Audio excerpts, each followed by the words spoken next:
All right, good afternoon. Welcome to the Usf Transition Seminar, and thank you for being here. Um, I want to just briefly introduce our transition seminar. And this seminar series is sponsored by the Department of Civil and Environmental Engineering and also Center for Urban Transition Research, as well as several of the university transition centers hosted at USF, including NISA, which is National Institute for Congestion Reduction, one national UTC sponsored by USDOT, and as well as the CTEC Center for Transition Environment and Community Health, and TOMET plays the new tricks on the old model, and also CTED. So those are three tier 1 UTCs actually sponsoring this transition seminar as well. And this seminar is facilitated by student chapters, the IT student chapter, as well as the WTS student chapter at USF. And today we are very, very happy to have a distinguished guest speaker with us. And given the special and close connections between Dr. Fred Mannering at USF and this speaker, I will invite Fred to formally introduce our speaker today. Yes, so this is a very special guest today. Professor Sinha was actually my advising professor at Purdue University when I went there for a master's degree.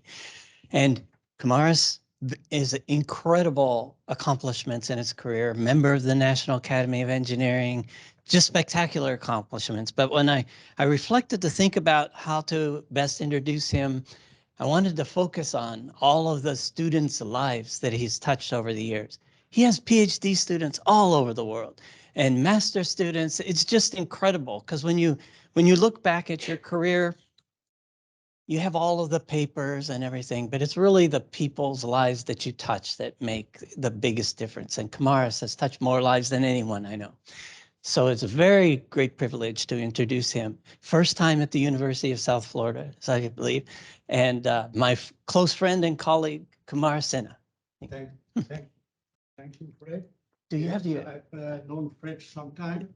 I just want to check you're not muted. Or, Okay. yes, just.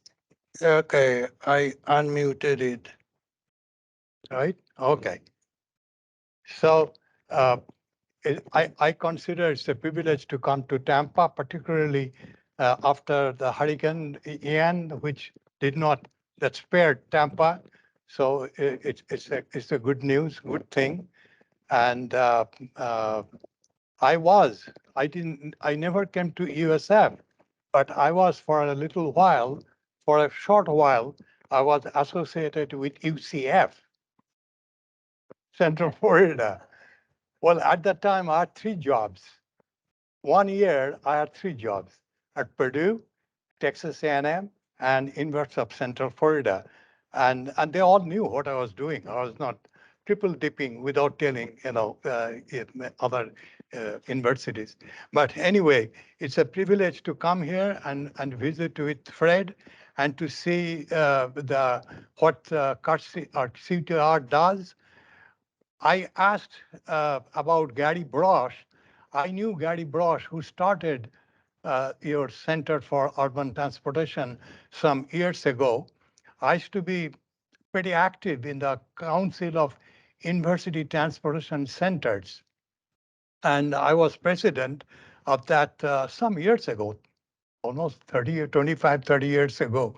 And Gary was active there too. So I remember when he was setting this up. And so I always curious of what you people do here.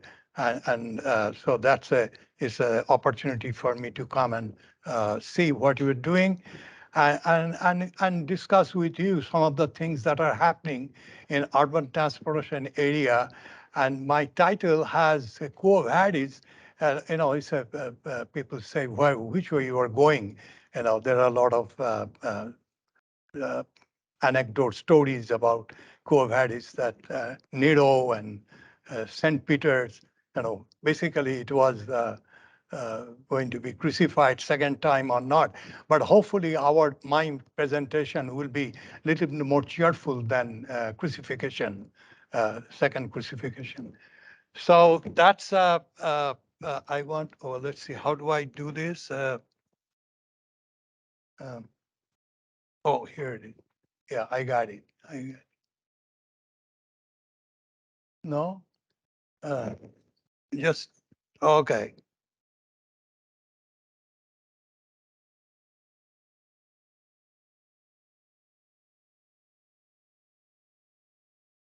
Okay, so the, last, and by the way, I've been around for a long time, almost 60 years I'm in this profession. So I've seen quite a few things happen in this country. Now I was a student, graduate student during the beginning of the interstate era. So, and I'm going through again at the beginning of the internet era or the technological innovations and revolutions that we are going through. So last 50 years or so, or if you look at, there is an unprecedented economic growth, not only in this country, but around the world.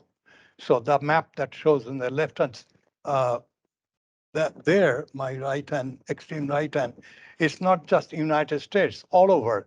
I just put India, China, and United States, but all over the world, every country has different level, but economic growth has taken place. And economic growth has also come with urbanization, and urbanization, motorization, they're all interconnected. One fits the other. There are simultaneity. And then along with that came the highways. And there are some various reasons why we have highways, the prominent mode of transportation in this country and China and also other parts of the world. There are many reasons, but uh, automobiles came before the highways were there in this country, and highways came to respond to automobiles. So the vehicles and roads and the people, they're all again interconnected.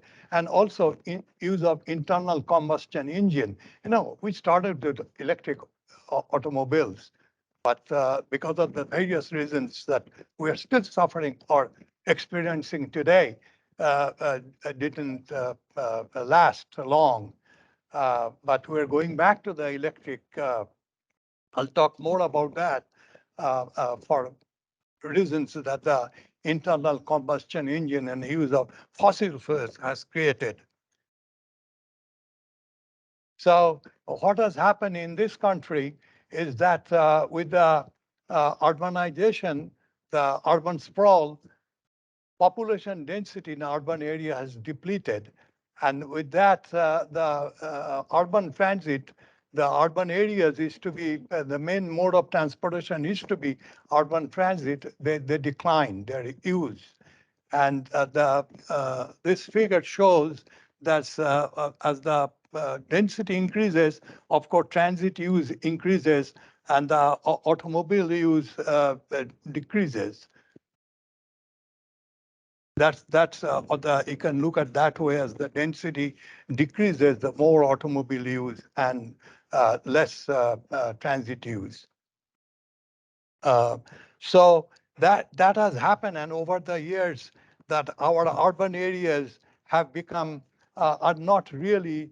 There are some cities that are still thriving, but it's not the only the places that the major centers of growth and innovation, etc.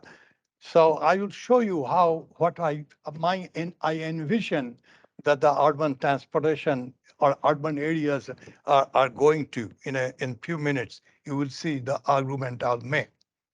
So the legacy of a century, about century. Well, if I take the Model T, the Ford Model T, the mass production of automobiles, that's about a little over 100 years. And if I take that to the highway age or automobile age, and that has, don't forget that it has brought unprecedented growth, economy, prosperity in this country, mobility, accessibility, it has brought, but also a lot of other bad things have happened. Urban sprawl, congestion, delay, air pollution, fatalities, public health, degradation. And the biggest threat now we are facing is climate change, GHG emission. And I don't have to repeat, what happens, extreme weather events. You have 100-year floods every other year. So it's an existential threat. Now, don't blame the highways, the automobile for that only, because there are other things that happen, there are other reasons for GHG emissions, but automobile about 1/3 or 26% contribution to the GHG emission. So to respond to this, technology has arrived. The massive changes have taken place or taking place. There are emerging technologies and there are attendant innovations to address the challenges. There are several things happening. I'll take three. Intelligent transportation that we started some 40 years ago. That's the ultimate goal is the autonomous vehicles. You take the driver out of driving because the main reason is safety, to respond to the safety problem, zero death. And then green propulsion, that's the threat to the GHG related problems, electrification of vehicles. And then third one is the connectivity, the vehicle to vehicle, vehicle to everything. The picture shows the internet of everything, things. It will take some time. It will not happen right away, but connectivity can be implemented right away. It doesn't have to be with everything, but vehicle to vehicle. I feel that we can reduce congestion, improve efficiency of urban transportation quite a bit with connectivity.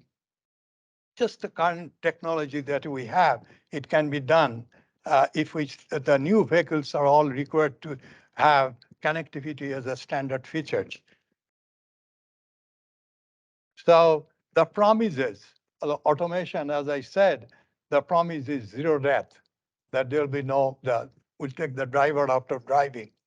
But the hype that we came up, we started with automation, the manufacturers and the technology, those who were pushing technology, they're giving impression as if it's going to happen in few years. I don't think so. I don't know how you people feel. But there are different levels of autonomy. We are not talking about the final level of 5, the category 5, that SAE category 5. That may be in our lifetime or maybe longer time. But different levels of autonomy can be implemented. And safety, travel time, reliability, very important in infrastructure area. Highway capacity can be increased because you don't need that much of space that we keep right now for a factor of safety. Then the connectivity, as I mentioned, that also travel efficiency.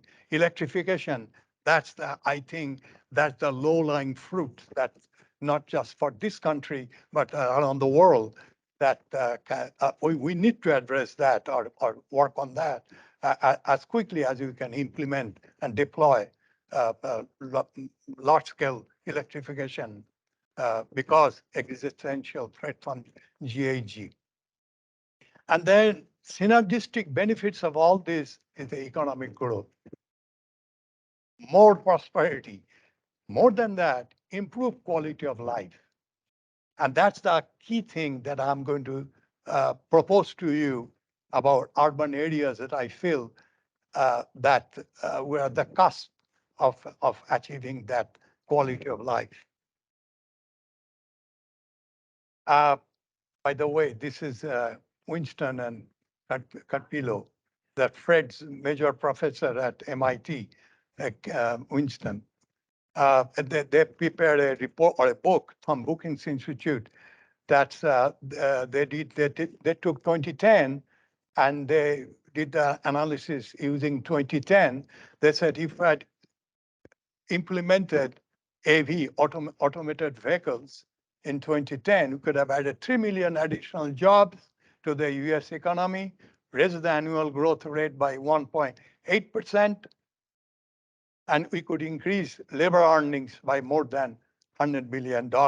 Maybe we can argue about this. You can take a look at the book, but that's the level of prosperity and not in the economy that we could expect, that they estimated. But there are pitfalls. There are things, a long way to go to accomplish fulfill the whole promises, entire promises. First of all, large infrastructure investments. Of course, we can do by phase, and that's what work is going on.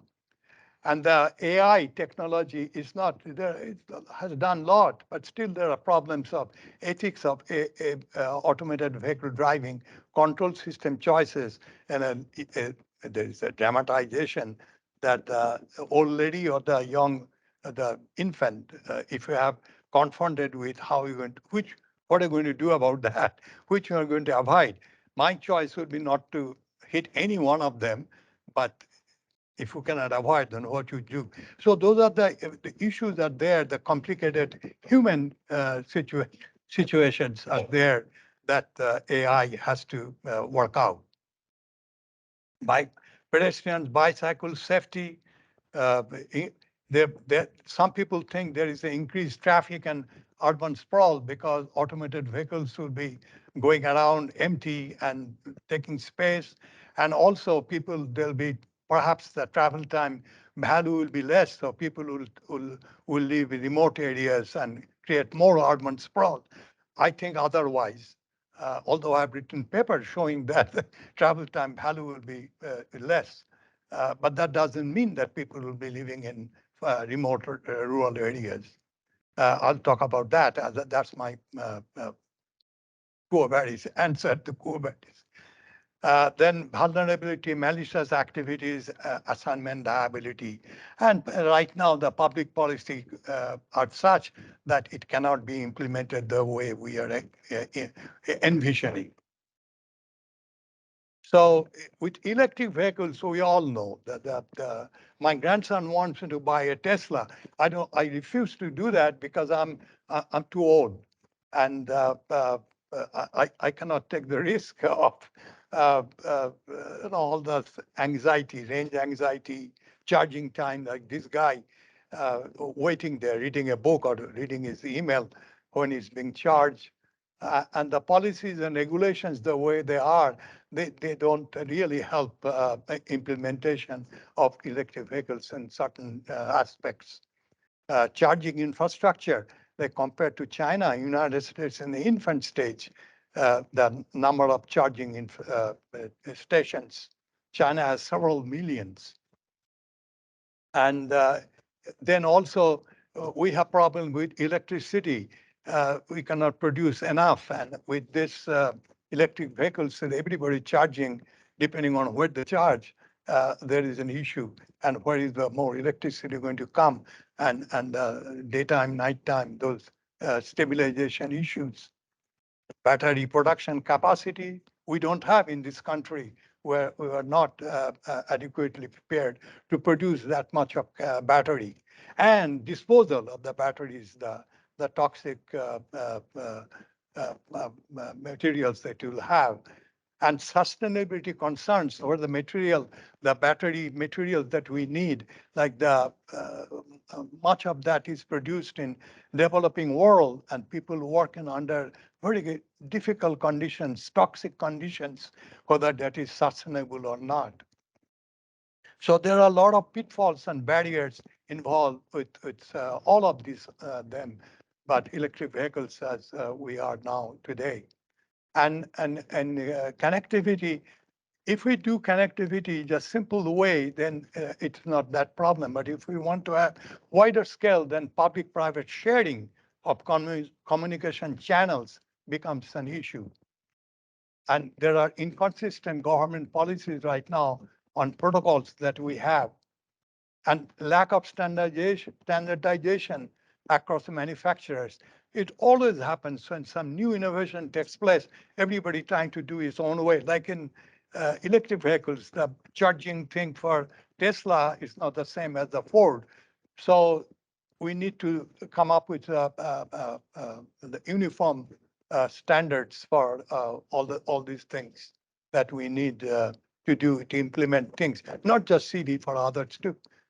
And also vulnerability of internet connected systems to hacking. So what is the trend in deployment? Well, of course, as the rate of change takes place in innovation, the technology improves, the adoption will increase. That means adoption deficit will decrease. So the timing and extent will depend on technological challenges. I feel that technological challenges can be overcome perhaps in a reasonable period of time.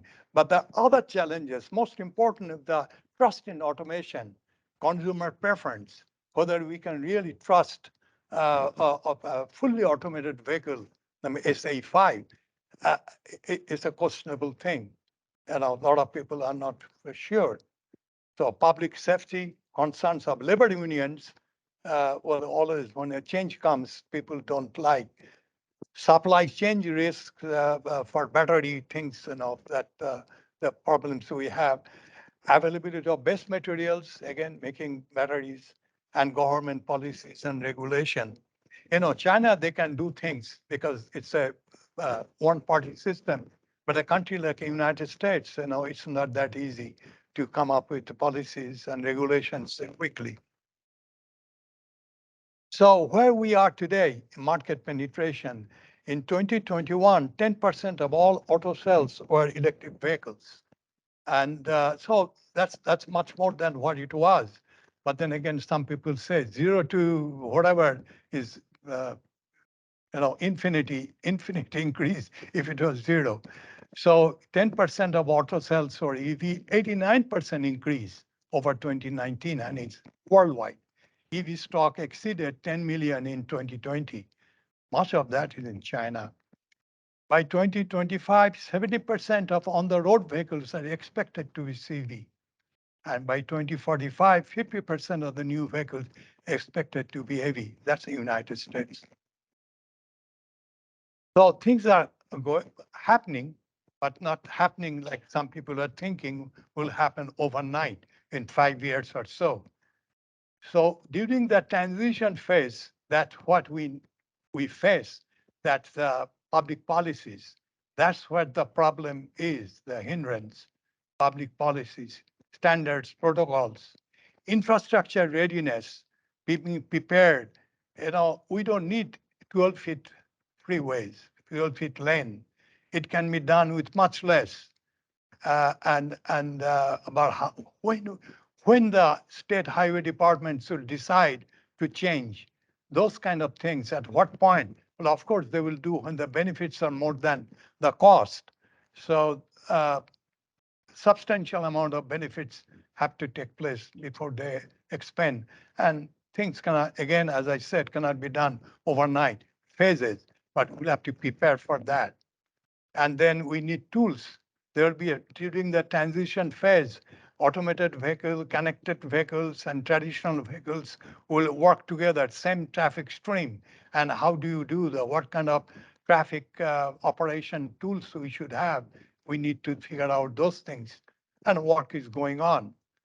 Also, I feel that we will use pricing will have to change. It's obvious, and but there are a lot of people don't think that way, that we cannot depend on the way we do the fuel tax we use. It will become electronically we charge, and VMT tax will be the way, and it will be easy to collect and all and charge and collect. And most for us from the university, retooling of human resources is the biggest challenge. That those of us are civil engineers, we cannot just do the same way we have done traffic engineering. It is becoming much more than that. The challenge is there. We'll have to learn a lot of things from the electrical engineers, computer engineers, and our curriculum has to change. We cannot just continue the way the Young's modulus and strength of materials, very important, but the world is changing very fast in our field. So also at the same time, the task of public awareness and outreach programs have to be accelerated. people have to understand what technology can produce and how it can be brought to fruition. So long-term vision, with that background, the context, the technological innovations, the long-term visions, there are certain things that have happened. It was an unplanned experiment that took place in this country and around the world, the pandemic. Pandemic allowed we transportation engineers and planners to learn something unique, that you do not have to have urban transportation commuter centric. All our planning tools that we have developed over the last 50 years or so, they're home-based work trips.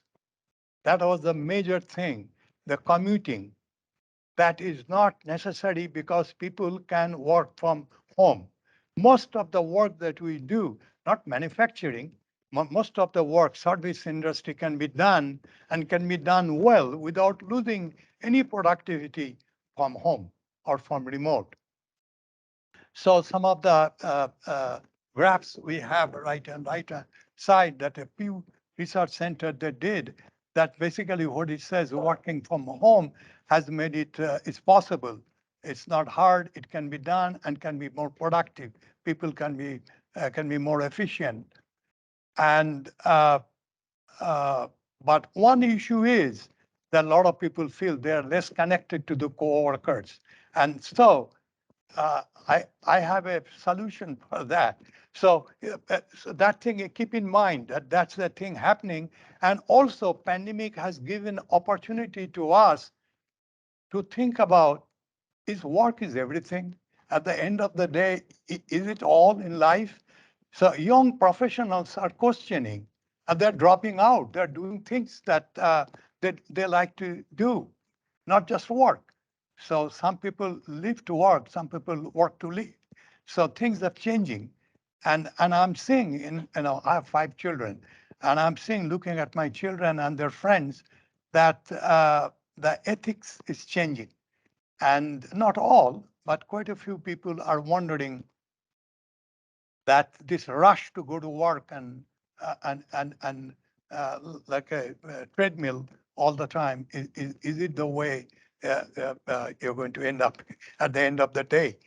So daily commuting is not essential for a significant portion of employees. And in the meantime, this pandemic also allowed and proved that telecommunication is a possible alternative. A lot of people talked about this thing, telecommunications. We had some percentage of people working in telecommunications, but it has become viable.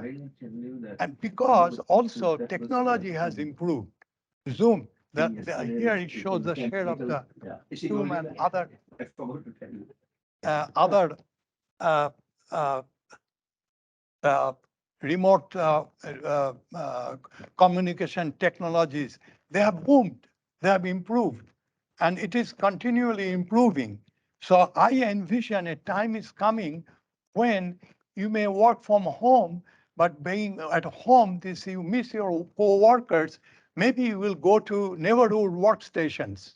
You'll walk, you'll bike, or you'll use automated vehicle. You'll just like this, the automated vehicle will appear, will take you a few blocks to your workstation. And there you will meet your other people, maybe same company or same agency, but you'll see other workers and it'll give you opportunity to interact with other human beings. And there are other things, possibilities are there too in long-term vision.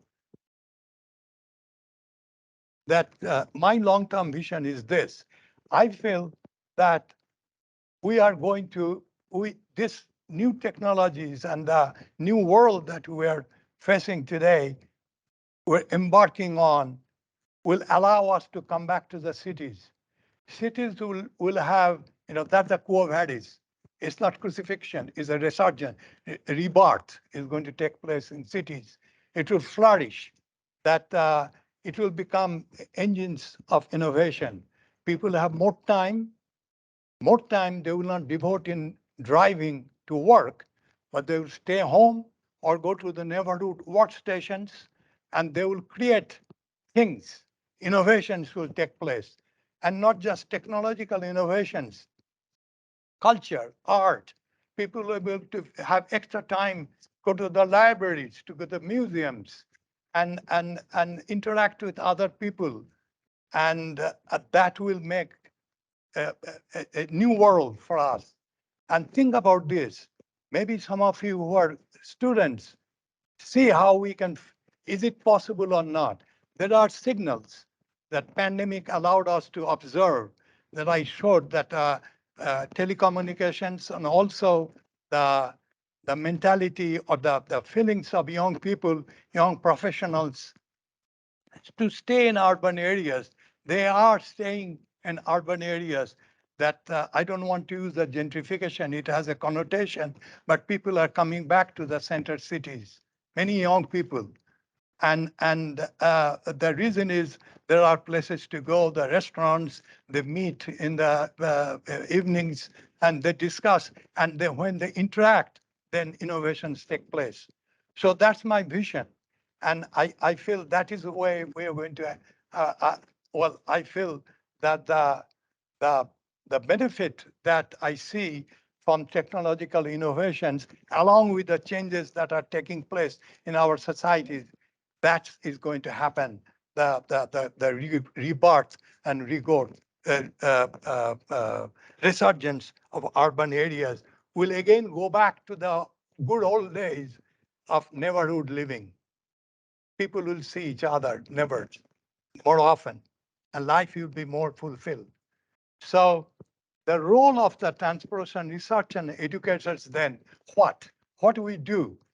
We should do rigorous empirical and experimental research, not just anecdotal, but we'll start with anecdotal, I said, but I want you to pay attention and to find ways to do systematically prove or disprove the hypothesis. Reorientation of educational resources. I'm a civil engineer. The way I was trained 60 years or more ago has to change. We cannot continue the way we have done. We have to reorient our educational resources, retrain labor forces. And to do this, we need coordination. Universities, federal, state, and local governments, private sectors, and formulating implementation policies and development of protocols.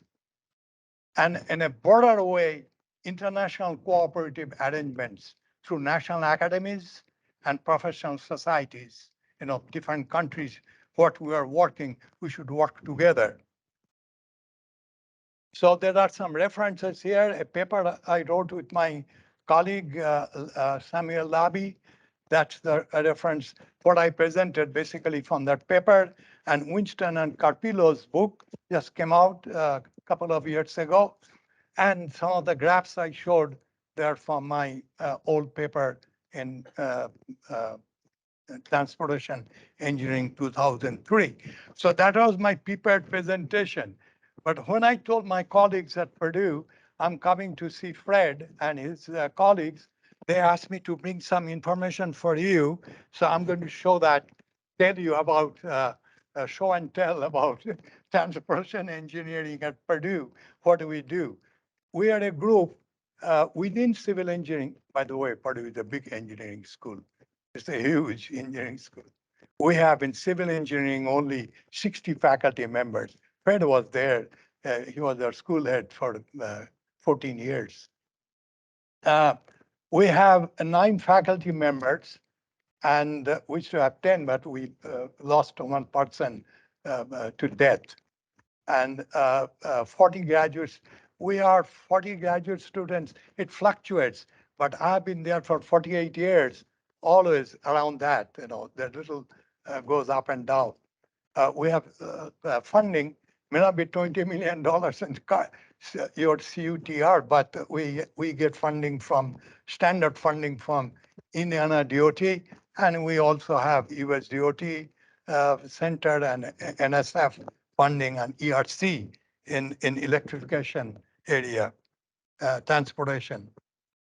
So I'll quickly go through, don't read this thing, but the slides I have, well, this is the newest faculty hired from Toyota. Well, of course, he works on automated and connected vehicles, Ziran Wang, and he does a lot of simulations, and they call twin experiments. Well, I don't know how to skip this thing. I hope it's not 10 minutes. Okay, and this is Samuel Labby. He works with Michigan DOT with the center that they have. Purdue is a major partner with Michigan on automated and connected transportation. He also does a lot of infrastructure work he has done in the past. He continues, and right now he's more in the connected and autonomous vehicles. Lots of work, lots of human factors work he does with our industrial engineering faculty members.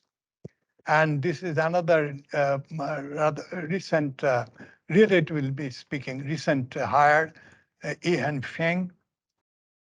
He's not a civil engineer. The Zirang is not a civil engineer either. But they are working in, I feel, I don't know how many of your civil engineers are listening. Civil engineering resurgence will come through transportation area. And hey, I grew up with structures, uh, but I think structures is not important. It's important. Environment is important, but the rebirth is going to take place through the path transportation area. So he also works in connected and autonomous vehicles. He has a lot of experiments he's doing. I saw some of his experiments myself with vehicles, instrumented vehicles, uh, doing some of the work in the intersection area. And this Nadia Glitza is she's in the electrification. She's a part of a engineering research center, NSF. And their idea, they're one of the lots of things they do. One of the idea is how you can do magnetometer you put on the highways, and as you travel, you recharge or charge your battery. So that's a fast and all. It will revolutionize. Also extremely expensive. And the scaling it, laboratory, it works, but doing it in the real world is a task, major task. But that's what they're working on right now.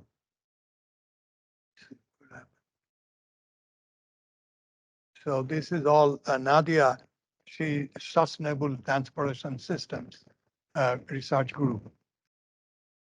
And Andrew Tarko, he's safety. That's all he does, safety work, using new technology, etc. So there are many things, using drones to have more scene, creating scenes, taking data and those hazardous areas, developing collision diagram. So those kind of things they use as new technology. And again, is traffic for safety analysis. Okay, and this is Darcy Bullock. Darcy is really a traffic engineer, traffic control man, but he also does a lot of work with the new technology.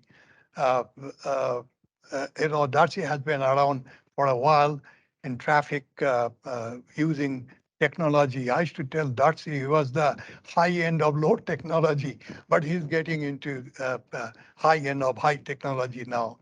So they do a lot of work with the drones, also autonomous mowing, etc. So I wanted to give you idea what is going on at Purdue in transportation area. This is one last one. I'm sorry. Satish Ukusuri has been at Purdue for a while. He's very interesting. I was fascinated listening to him and seeing what he's doing. He does how we can use the in transportation planning, those of you who are in transportation planning, the traditional way of doing home interview, survey, etc., long range planning, we used to prepare, those are passé. Those are passé. We can do a lot more and much quicker if we can harness the opportunity from cell phone, people talking to each other, getting their O&D from them, and where they're going, and they're constantly changing, but you take data, then maybe you can create a plan, a very viable transportation plan you can do, and it doesn't have to wait for 20 years. You can adapt and as you go. So they're creating that, keeping the same four-step process, but how to fit that in using new kind of data collection using. He also does a lot of evacuation modeling. He has lots of NSF grants. He has been very successful. But the interesting thing I find that he does is he works with not just with engineers, but also sociologists, political scientists, and working with them, the network, physical network or social network, and how we can do things better post evacuation or post disaster evacuation and recovery. So that's his research things that he does, some of the things. So that's where I end. I hope you ask me questions. If you don't ask any question, I'll feel really bad. So please ask me any question whatsoever. It's not that I'll be able to answer, but Fred is here. He will help me. Please, now ask me questions. First of all, let me ask you, do you reasonably agree that the world that we did not know is possible and this pandemic has provided an unplanned experiment that has given us signals that world is changing, particularly the working world and the urban transportation is changing. And you have to, those of you who are interested, don't buy the idea that travel time value will be less because we will be able to use the travel time on other gainful way. So people who will then take that extra time, which is possible now, to travel long distances. Don't take that traditional thinking, but think other way, that people are asking questions about what is life after all? Is it all work? So, and how we can prove this thing and envision the way the world will be the urban form so that we can prepare our public policies to implement and be prepared for that kind of world. And I want you people to think about that. But anyway, ask me questions, any question whatsoever. Yes, please.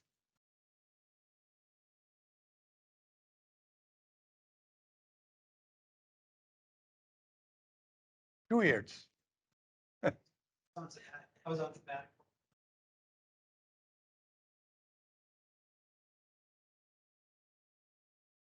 Hey, thank you for your talk. I'm curious on congestion studies. With more people supposedly at home during the day, are we seeing less congestion in urban areas throughout the US? Because it seems to me like around Tampa, it's the same. Yeah, because employers want people to come back.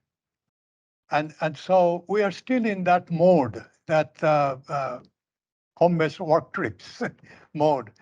But you brought up one point. The reason the argument I make that the urban areas are going to be have rebirth is congestion. If we have these technologies fully developed and implemented, that urban areas will not be the places where accidents will, the crashes and safety and congestion problem will not be there. So life, the people will be travel easier, will be able to drive, the travel will be easier and safer. And that way, it'll be more pleasant living in urban areas. Now the urban areas are not that pleasant. So that's an argument. I'm hoping that there will be no or less congestion. Okay, good. And I had a follow-up question. That's why I stole the mic. Yes, please. Yeah, speaking of congestion, I thought one thing that wasn't in your vision. So I come from more environmental engineering, and so we'll talk later. To me, the solution is less cars, not putting more cars on the road that don't have drivers or are really not green because maybe they have fewer carbon emissions, but they require a lot of metal mining inputs. And we know electrification, like wind turbines, are a huge destructor of biodiversity in terms of clearing land and killing bats and birds. So you didn't talk about fewer cars, even though you start off with the slide with all these different ways that we can access mobility. So could you just kind of, is the future going to be more and more and more cars? Or Absolutely, you are right. That's all it's implied. There'll be less car because I feel, and I see myself, uh, my daughter doesn't have a car. She lives in DC. She walks and she enjoys, and it's a part of her lifestyle. It's that physical exercise and whatever. She says she gets a lot of ideas when she walks to work. So absolutely, I think people who, if we have the way I envision neighborhood living and neighborhood workstations or regional workstations, people who walk, bike, 60 years ago, their bikes were very impossible. If we talk, I used to live in Milwaukee in 1960s, early 60s. And when I went and talked to the county about bike paths, they said, what? No, UC Davis can have that. California, we are very cold climate. Nobody rides bike. You go to Milwaukee now, they have bike paths and everywhere. So things are changing. People are using bikes, walking, and they're demanding that we should have bike paths, that it is a viable way of going places, and not just a bike path in a piece, but integrated bike paths from place to place. So obviously, the future world will have less cars, and we'll have walking, biking, public transportation, maybe autonomous public transportations, uh, uh, but that doesn't mean we don't have intercity travel. We may have other kinds of, an automobile may still be there. I'm a highway engineer. That's my bread and butter. So I cannot kick highway too much, but I have seen what has happened from early 60s, that there are a lot of promise, but also brought a lot of bad things. And there are not, a lot of people think that the highway engineers, they conspired and created this terrible world. It's not that. We thought we were doing good things. Now we're cleaning up slums, and urban renewal was a good thing, but it turned out to be not that good a thing. It's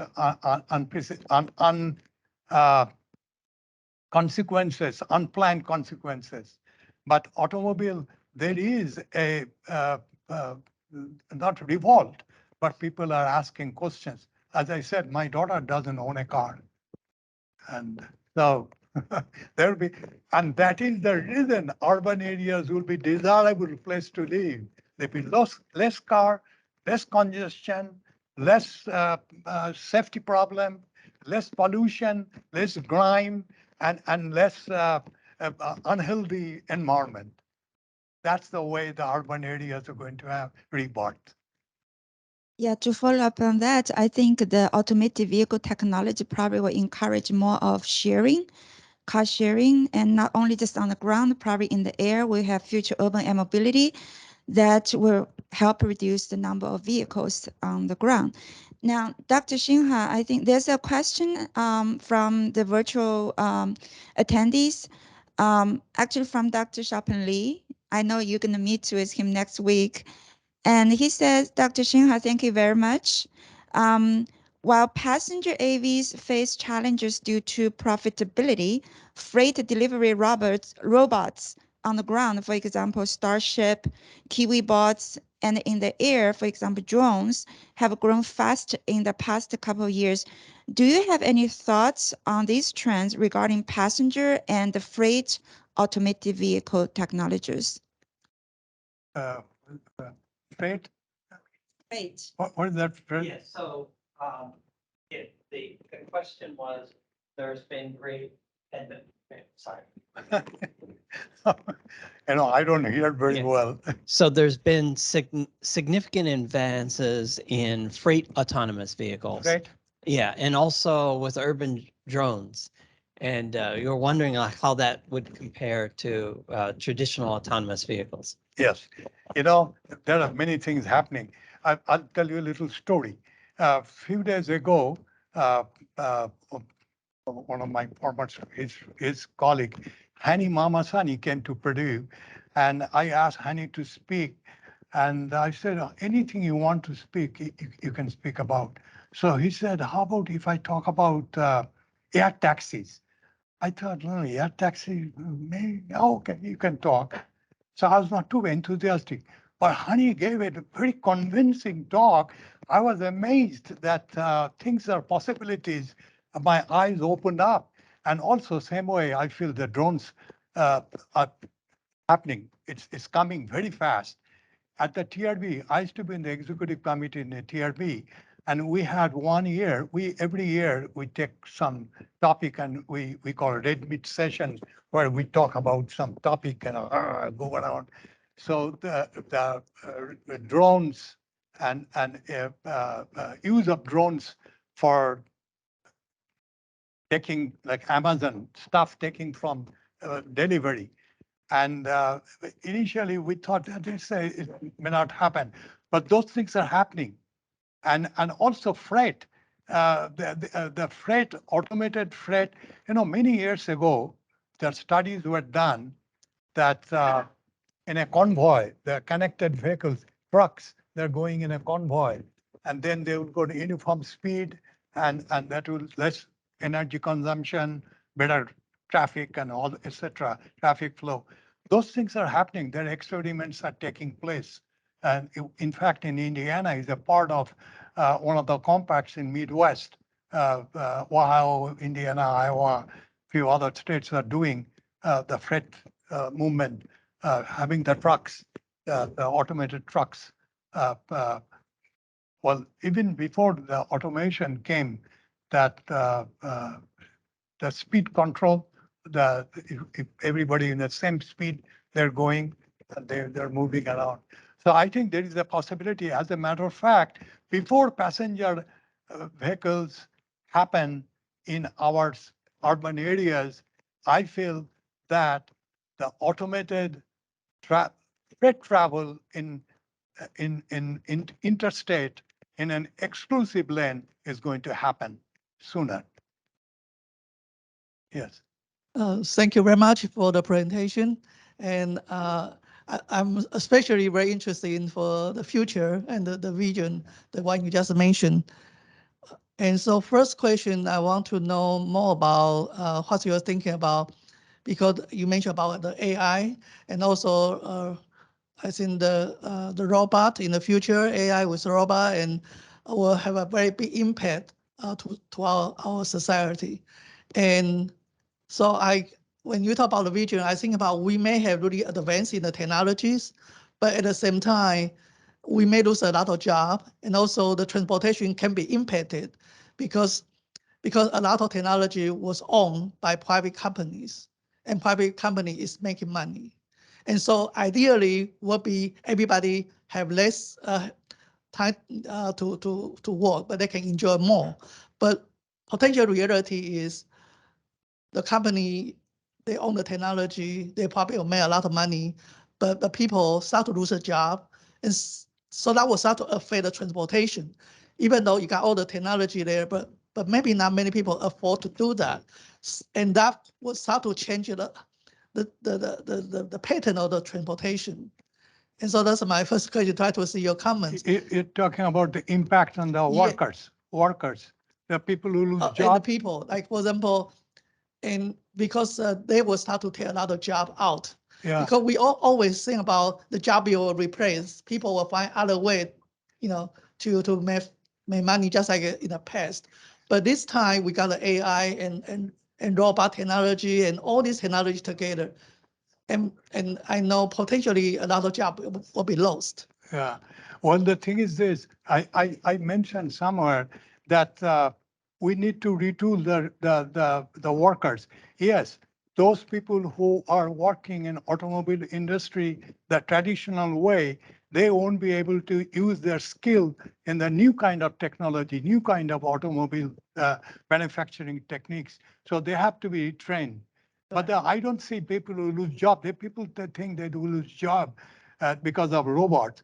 I read some recently in New York Times, there is a piece. It's a myth that the robots get the unemployment. It's not, because you get different kind of work.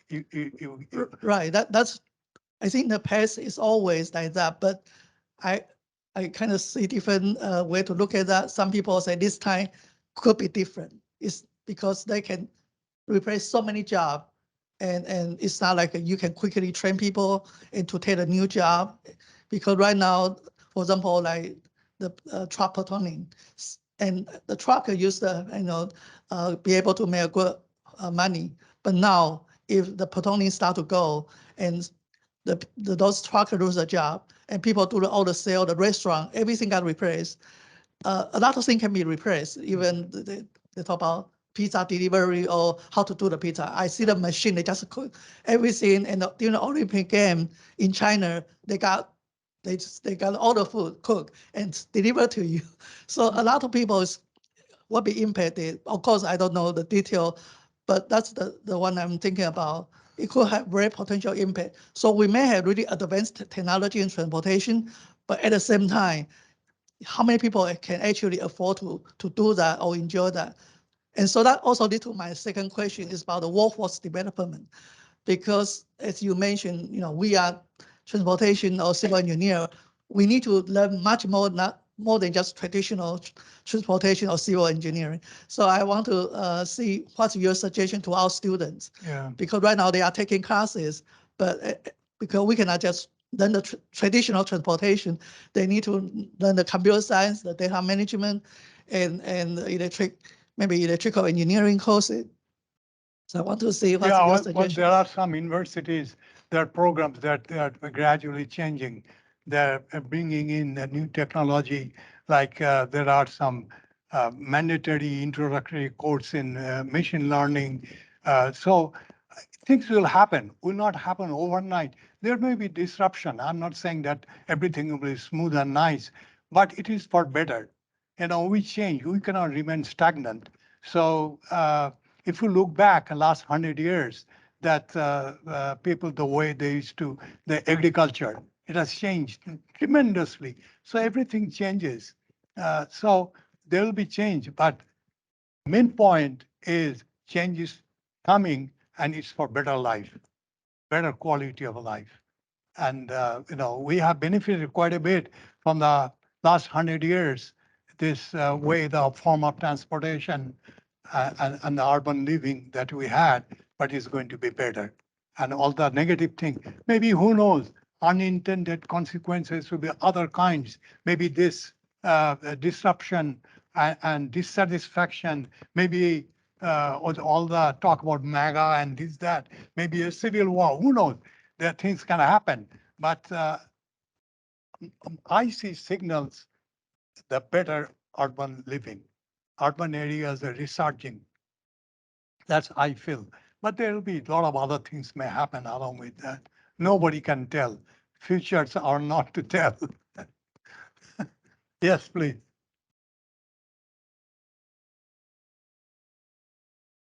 Thank you for the presentation. So I had a question about, I know we spoke a little bit about fuel-based taxes and vehicle miles travel-based taxes. So with electrification coming, like with so many electrical vehicles coming, what do you think we should go more towards those taxes and then stop fuel-based taxes? And what's the role of like state agencies and what that would be? And what's also the role of data in that? Because to get all that information about miles traveled and so on, we need some sort of database also, like for example, visual data, which gives us the odometer reading and readings and all. So what's the role of that, you know? Yes. You know, as a matter of fact, electric vehicles have already started to come in some of the states. In Indiana, that I testified at the legislature, I told them that, look, things are changing. You won't be able to stop. You know, Indiana is a red state, and there are people, they're very rural, a lot of rural legislators. And I suggested to them that keep your fuel tax, but include a little bit, part of the money you include VMT tax, the vehicle mile tax. Not entirely replace fuel tax, but just add on, you know, a little bit to take care of all electric vehicles that are coming. They did not want to do that. That's, oh, no, no, no, rural people will suffer. You cannot argue when people have made up their minds. Rural people do not suffer. If they're suffer, they're already suffering. They are paying for fuel tax because their argument is, the legislator said, the rural people travel long distances. So they have to pay more if they pay empty. But they're already paying more. They're buying more gas. So it's hard to make them understand. I even suggested that, when people say, then they said, collection is a problem. Well, I said, you're doing registration. You register your vehicle. You ask people to declare that I expect to travel between 1,000 to 2,000 miles, 2,000 to 5, and just they will pay lump sum. That means doesn't have to be exact BMT tax, but to make it easy, just a lump sum mileage tax. They didn't think that way either. There's a lot of people who cheat. No, people cheat, but you do random checking and find. There are a lot of ways can be done if they're interested to do. And however, having said this thing, in the context of the new world that we're envisioning, electric vehicles will make it quite possible, feasible, or not possible. It becomes as easy as anything to include something that you can keep track of how many miles you're going. So that's going to be, fuel tax is gone. It's gone. It will be, eventually it will be replaced. And how it will be replaced, exactly what form or shape, I don't know. But we'll be able to keep track how many miles you're traveling, where you are traveling, what time you're traveling. You can charge it that refined way, and that's coming. I feel that's the changes are coming. I have a Yes, question. please. Hi, thank you so much for the presentation. My question is, I hope it's interesting. I attend a class for graduate, like PhD students, that prepares them to write well. So most of the students there are from water resource management, and I face this challenge that I'm the only transportation students that talks about electric vehicles in that class, and I had to start from the very basic of why using EVs can be challenging during evacuation, like how much time it takes to charge. So my feeling is that even educated people are not very well aware of basics. So how do you think we can bring more awareness about the functioning, the utilization of electric vehicles? Fred? I'm sorry.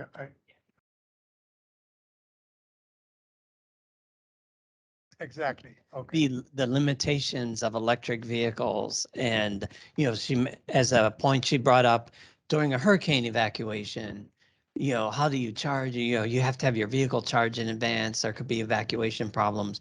She was wondering how to educate people about all the nuances of electric vehicles. Exactly. I had a slide where I said that we'll have to have public outreach program. That's exactly public awareness. There is a fear. I did a test drive in Tesla vehicle. Before I entered, I was thinking, oh boy, I'll touch something to blow up or what. So these fears are there, that when you don't know the technology, which is nothing. It's just, it took then I drove for half an hour and just went around. And it's a pleasure. I won't buy a Tesla, by the way, but I did look at it. So we need public outreach, public outreach and awareness. And that's another job that a CUTR should do, to have some kind of way, reach to the public, educate them, some kind of creative way. You'll have to do that people can enjoy and the experience and learn and what the technology coming. Because young people, my grandchildren can do things very easily, but not, I cannot. I'm old-fashioned way of doing things, not used to technology. But that's exactly that you have to do. Yeah. All right, great. Thank you so much. Thank you for bringing us the presentation and also especially the long-term vision of the future transition system. And thank you for sharing the research of the Purdue colleagues. And I think we could do that. I know that Fred is visiting Northwestern at early November. Maybe we should prepare the slides for your presentation as well. Thank you so much. And I think we have a very small appreciation token for your visit. It is a mug with the logo of USF. Oh, So thank you so much. Thank you. Thank you. Thank you. Thank you. All right. Thank you. Thank you. Thank you. Okay, so next week we're going to have assistant professor from FAMU and FSU come here to talk about asphalt pavement. Okay, I hope to see you next week as well. Thank you.